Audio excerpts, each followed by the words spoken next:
Comme nous vous l'avons annoncé dans notre précédente dépêche, le leader du PAD, Parti des démocrates pour l'espoir, Dr Ousmane Kahaba, profite actuellement de son séjour dans le Nabaya pour entamer une campagne anticipée.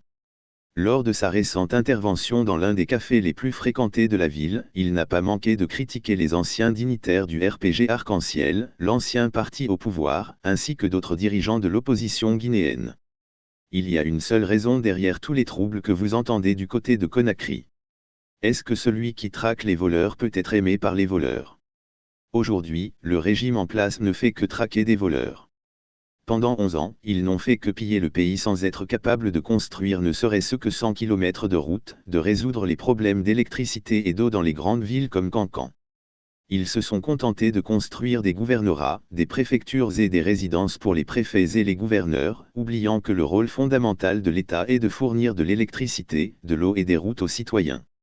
Si leur seule contribution consiste à construire des maisons, tous les citoyens peuvent le faire eux-mêmes, a-t-il déclaré.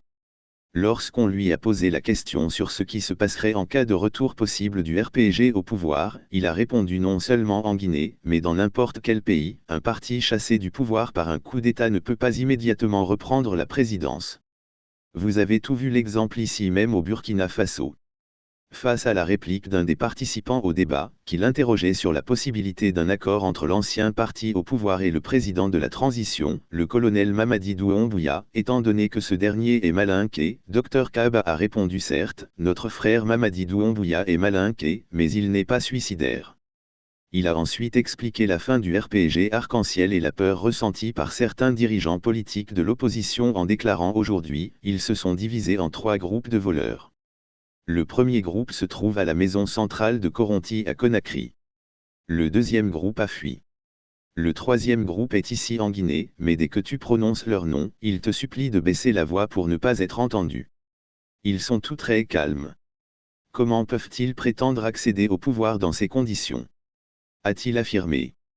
Enfin, pour conclure son intervention lors de sa visite dans ce café très fréquenté de la ville de Cancan, Dr Ousmane Kahaba a fait une invitation chez nous, les malinqués. Nous disons que si on va au champ avec sa machette et que malheureusement on la perd, il faut utiliser le couteau de réserve.